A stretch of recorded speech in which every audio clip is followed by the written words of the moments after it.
Hello everyone, कैसे हो आप सब। आई होप कि आप सब अच्छे होंगे। आज की इस वीडियो के अंदर बात करेंगे दोस्तों राष्ट्रीय अल्पसंख्यक आयोग के बारे में। ठीक है दोस्तों, नेट एग्जाम के लिए काफी इंपॉर्टेंट टॉपिक रहने वाला है। जून आपका एग्जाम है, जून 2023 वाला। उसके लिए काफी बेनिफिट है, एग्जाम के अंदर क्वेश्चन पूछा जाएगा। ठीक है दोस्तों, ये जो आयोग है ना, मैं आपको एक एक आयोग करवा रहा हूँ। ये काफी इंपॉर्टेंट दोस्तों। आयोग के अंदर फैक्ट के रूप में सीधे विकल्प के रूप में क्वेश्चन पूछ जाते हैं। डायरेक्ट विकल्प दे दिया जाता है। ठीक है, एक इस आयोग से दे दिया जाता है, एक किसी और आयोग से दे दिया जाता है। ऐसे विकल्प के अंदर ऑप्शन दिए जाते हैं और क्वेश्चन पूछा जाता है। तो आपके कॉन्सेप्ट क्लियर है तो आप आराम से, आपका जो क्वेश्चन है वो रॉन्ग नहीं होगा। ठीक है दोस्तों, तो कॉन्सेप्ट क्लियर होना जरूरी है, कोई भी मतलब टॉपिक हो। तो आज हम बात करेंगे राष्ट्रीय अल्पसंख्यक आयोग के बारे में। ठीक है दोस्तों, तो राष्ट्रीय अल्पसंख्यक आयोग क्या है, इसके बारे में हम डिटेल से डिस्कस करेंगे। सर्वप्रथम देख लेते हैं इसकी स्थापना कब होती है। 1978 के अंदर 1978 के अंदर राष्ट्रीय अल्पसंख्यक आयोग की स्थापना हुई थी दोस्तों। ये फैक्ट है। ठीक है, फैक्ट के रूप में भी पूछा जाता है, इसको आप राइट डाउन कर लीजिएगा। ठीक है, अब देखो इसके उद्देश्य क्या है। ठीक है, उद्देश्य, कोई भी बॉडी हम स्थापित करते हैं, ठीक है, कोई भी निकाय का की स्थापना की जाती है तो उसके पीछे कुछ ना कुछ तो रीजन होता है दोस्तों। ऐसे उसकी स्थापना नहीं की जाती है। तो इसकी स्थापना का पीछे उद्देश्य क्या है, राष्ट्रीय अल्पसंख्यक आयोग की स्थापना क्यों की गई। देखिए, अल्पसंख्यक हितों की सुरक्षा के लिए। अल्पसंख्यक है ना, अब अल्पसंख्यक क्या होता है, हमारे मन में यही क्वेश्चन आ रहा है कि अल्पसंख्यक कौन होते हैं। आप जानते भी होंगे, आपने अगर पॉलिटी पहले से पढ़ी है तो। अल्पसंख्यक देखिए, इंडिया के अंदर, भारत के अंदर बहुसंख्यक हिंदू है ना, वो बहुसंख्यक है। ठीक है, जो भारत के अंदर बहुत सारे पंथ पाए जाते हैं, हिंदू, मुस्लिम, सिख, ईसाई, पारसी, जैन। तो हिंदू है ना, वो बहुसंख्यक है। और मुस्लिम, ईसाई, सिख, पारसी, जैन, ये क्या है, ये अल्पसंख्यक है। अल्पसंख्यक कैसे, तो टोटल पॉपुलेशन है ना दोस्तों, टोटल पॉपुलेशन का 50%, कुल जनसंख्या का 50% से जो समुदाय ज्यादा है, 50% से जिसकी जनसंख्या ज्यादा है, वो बहुसंख्यक है। तो भारत के अंदर हिंदू है ना, हिंदू पंथ के लोग, हिंदू समुदाय है, वो 50% से ज्यादा है। ठीक है, 50% से भी ज्यादा हिंदू है। तो हिंदू क्या होगी, बहुसंख्यक होगी। ठीक है, बहुसंख्यक हो गए ना, हिंदू बहुसंख्यक हो गई। और बाकी 50% जैसे मुस्लिम, ईसाई, सिख, ये ना, कोई 14%, कोई 5%, 6% भी हो सकता है। तो ये जो संख्या ना, वो मतलब 50% से कम है, तो वो सीधी सी बात है अल्पसंख्यक हो गई। तो आई होप कि ये जो आपका कॉन्सेप्ट है अल्पसंख्यक कौन होते हैं, ये क्लियर हो गया होगा। तो बाकी की जो पंथ है, धर्म है, धर्म के लोग हैं, वो समुदाय है, वो अल्पसंख्यक हो गए। और हिंदू हमारे अंदर, हमारे देश के अंदर बहुसंख्यक हो गए। ठीक है दोस्तों, तो ये जो अल्पसंख्यक है ना, समझ गए, आपका कॉन्सेप्ट क्लियर हो गया। अल्पसंख्यकों के हितों की सुरक्षा करने के लिए राष्ट्रीय अल्पसंख्यक आयोग की स्थापना की गई दोस्तों। ठीक है, मतलब अल्पसंख्यक जो माइनॉरिटीज है, ठीक है, इंग्लिश के अंदर इनका वर्ड होता है minorities, national commission for minorities. ठीक है, तो माइनॉरिटीज के हितों की सुरक्षा के लिए आयोग है, इसका गठन किया गया था दोस्तों। सबसे पहले मतलब 1978 के अंदर की स्थापना की गई थी। 1978 के अंदर इनकी स्थापना की गई थी इस आयोग की। तो वो एक नॉर्मली था। ठीक है, एक नॉर्मली आयोग था, लेकिन इसको एक वैधानिक दर्जा दिया गया था 1993 के अंदर। ठीक है, वैधानिक दर्जा। और वैधानिक, हम किसी को कानूनी रूप से वैधानिक रूप से दर्जा देते हैं तो संसद के द्वारा बाकायदा एक बिल है, उस पर चर्चा की जाती है, उस बिल को पास किया जाता है, अधिनियम में लाया जाता है, और उस अधिनियम एक्ट के माध्यम से उस संस्था को दर्जा दिया जाता है। मैंने आपको पहले ही बताया, एक संवैधानिक संस्था होती है और एक वैधानिक होती है। संवैधानिक संस्था वो होती है जिसका संविधान के अंदर पहले से उल्लेख हो, या किसी संविधान संशोधन के माध्यम से उस संस्था को स्थापित किया जाता है। और वैधानिक संस्था जिसको संसद के माध्यम से, ओनली पार्लियामेंट, संसद के माध्यम से, पारित अधिनियम के माध्यम से स्थापित किया जाता है। तो अल्पसंख्यक आयोग संवैधानिक नहीं, एक वैधानिक संस्था है, जिसका 1992 के अंदर एक संसद के अंदर बिल पेश किया जाता है। और अल्पसंख्यक आयोग अधिनियम 1992 के तहत संसद के द्वारा इसको पारित किया जाता है। ठीक है दोस्तों, और इसका गठन है वो फिर से 1993 के अंदर एक वैधानिक संस्था के रूप में हो जाता है। क्लियर कॉन्सेप्ट यहाँ तक क्लियर हो जाना चाहिए। ठीक है दोस्तों, 1993 के अंदर इसका वापस गठन होता है। ठीक है, और जो 1993 के अंदर इसका वापस गठन होता है तो उस समय ये क्या है, वैधानिक दर्जा इसको मिल जाता है। अब हम बात कर लेते हैं कि जो ये संस्था है, ये आयोग है, इस आयोग का कार्य और पावर्स क्या है, कार्य व शक्ति क्या है। तो पहला है कि सरकार द्वारा अल्पसंख्यकों की स्थिति सुधारने के कार्यों की समीक्षा करना। सरकार द्वारा अल्पसंख्यकों की स्थिति सुधारने के लिए जो कार्य है उनकी समीक्षा करना इसका पहला काम है, किसका, आयोग का। दूसरा है अल्पसंख्यकों के हितों की सुरक्षा के लिए, अल्पसंख्यकों के हितों की सुरक्षा व वर्दी के लिए सरकार को सलाह देना। भाई सीधी सी बात है, अल्पसंख्यकों के लिए इसकी स्थापना की गई तो अल्पसंख्यकों के लिए काम करेगा। तो ये है सरकार को एडवाइस देता है कि उनके हितों की सुरक्षा व वर्दी की जाए। ठीक है, और तीसरा है अल्पसंख्यकों के अधिकार, अल्पसंख्यकों के जो अधिकार है ना उनका हनन होने पर जांच करने का काम करता है। ठीक है दोस्तों, और चौथा है अल्पसंख्यकों में जागरूकता पैदा करना, और पांचवा है अल्पसंख्यकों के साथ हो रहे भेदभाव की जांच करना। ये आपको एज इट इज याद रखना दोस्तों। एज इट इज कैसे याद रखना है, क्यों याद रखना है, क्योंकि दोस्तों ये जो वर्ड है ना, ये वर्ड बहुत इंपॉर्टेंट है दोस्तों। एग्जाम के अंदर क्वेश्चन पूछा जाता है ना तो अल्पसंख्यक लिख के यहाँ पर कुछ और वर्ड दे देता है, और जो स्टूडेंट है वो कंफ्यूज हो जाता है कि यार वहां पर कौन सा वर्ड था एक्चुअल में, मैंने सही से पढ़ा नहीं। तो ये जो वर्ड है ना इसको आपको ध्यान में रखना, ये मतलब कंफ्यूज कर सकता है, विकल्प के रूप में पूछता है ना तो यहाँ पर कुछ और वर्ड है दे देता है। तो इनको मतलब आप अच्छे से तैयार कर लीजिएगा कि मतलब एक्चुअल में जो लैंग्वेज है वो क्या है। ठीक है, किस बारे में बात कर रहा है, ये आपको ध्यान में रखना है। ठीक है दोस्तों, यहां तक आपका कॉन्सेप्ट क्लियर है। अब हम बात कर लेते हैं दोस्तों कि जो अल्पसंख्यक समुदाय है वो कौन कौन से है।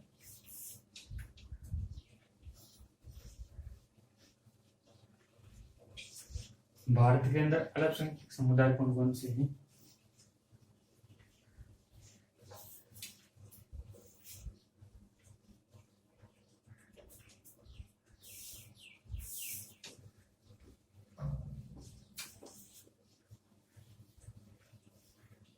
देखिए, सेंट्रल गवर्नमेंट के द्वारा, भारत सरकार के द्वारा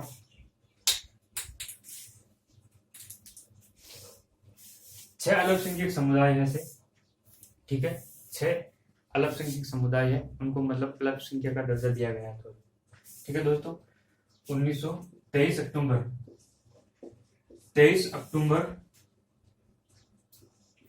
1993 के अंदर जब इसकी गठन हुआ था, उसको वैधानिक दर्जा दिया गया था, तब 23 अक्टूबर 1993 को मुस्लिम ईसाई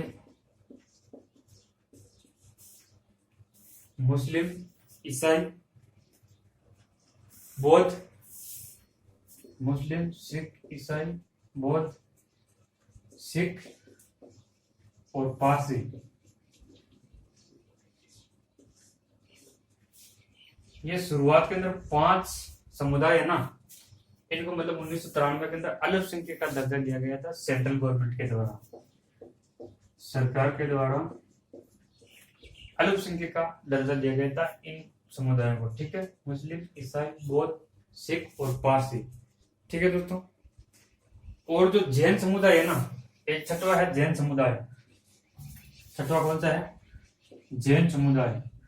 इस जैन समुदाय को 2014 के अंदर 2014 के अंदर इसको मतलब अल्पसंख्यक का दर्जा दिया गया था।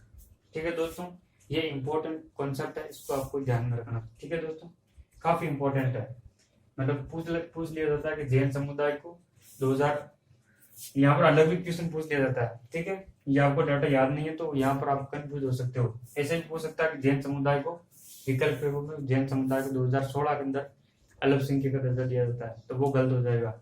आपको फिक्स डेट याद रखनी है। ठीक है दोस्तों, तो 5 को तो 1993 में जब इसका गठन हुआ था तब अल्पसंख्यक का दर्जा मिला था। वो कौन कौन से थे आपको याद रख लेना है, मुस्लिम, ईसाई, बौद्ध, सिख और पारसी। और छठवा है जैन, इसको 2014 के अंदर दर्जा दिया गया था। ठीक है दोस्तों, अब इसकी संरचना की बात कर लेते हैं दोस्तों। ये जो आयोग है ना, इसके अंदर कौन लोग होते हैं। संरचना,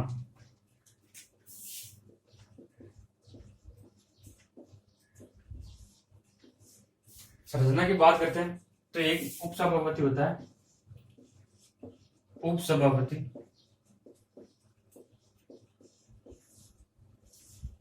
अध्यक्ष भी बोल सकते हैं हम उसको। एक उपसभापति होता है और एक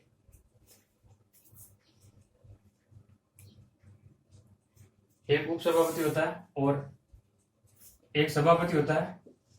सभापति चेयरपर्सन होता है ना, सभापति, उपसभापति और 5 अन्य सदस्य होते हैं। ठीक है, 5 अन्य सदस्य, एक सभापति होता है, एक उपसभापति होता है और 5 अन्य सदस्य होते हैं। ठीक है दोस्तों, और इनको जो नियुक्त है, अपॉइंटमेंट किसके द्वारा किया जाता है, राष्ट्रपति, प्रेसिडेंट ऑफ इंडिया ना, प्रेसिडेंट ऑफ इंडिया, भारत के राष्ट्रपति के द्वारा इनकी नियुक्ति की जाती है। ठीक है, अपॉइंटमेंट। ठीक है, और कार्यकाल है इनका, टेन्योर, वो 3 वर्ष का होता है। कार्यकाल कंप्लीट होने के बाद, मतलब ये जो अपना जो त्यागपत्र है, वो त्यागपत्र है सेंट्रल गवर्नमेंट को, केंद्र सरकार को अपना त्यागपत्र देते हैं। ठीक है दोस्तों, ये कॉन्सेप्ट याद रखना आपको। टेन्योर है, कार्यकाल होता है 3 वर्ष का होता है। सभापति मतलब उपसभापति और सदस्यों का कार्यकाल है वो 3 वर्ष का होता है। नियुक्ति है, अपॉइंटमेंट राष्ट्रपति के द्वारा की जाती है और अपना जो त्यागपत्र है वो सेंट्रल गवर्नमेंट को देते हैं। ठीक है दोस्तों,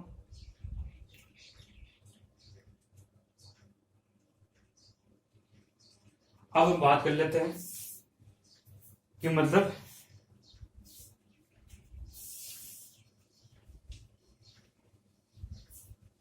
इसके पहले अध्यक्ष कौन थे। ठीक है दोस्तों, प्रथम अध्यक्ष कौन थे। प्रथम अध्यक्ष है, प्रथम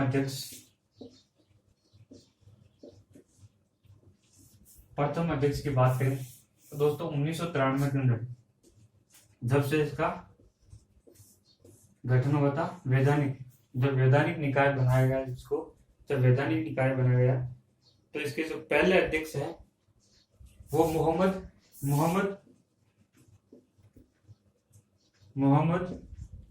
सरदार अली खान, सरदार अली खान। ठीक है, मोहम्मद सरदार अली खान को इसका पहला अध्यक्ष बनाया गया था, सभापति कह सकते हो, मतलब मोहम्मद सरदार है इसके पहले अध्यक्ष बने थे। ठीक है दोस्तों, और वर्तमान के अंदर उनका कार्यकाल कितना था दोस्तों, आपको पता है कि 3 वर्ष का होता है। तो 1993 के अंदर इनका मतलब बनाया गया था, मोहम्मद सरदार अली खान को 1993 के अंदर अध्यक्ष बनाया गया था। तो 1993 से 96 तक, 1993 से 96 तक ये मोहम्मद सरदार अली खान थे। और वर्तमान के अंदर आपको याद रखना है कि वर्तमान के अंदर इसके अध्यक्ष कौन है, इकबाल सिंह लालपुरा।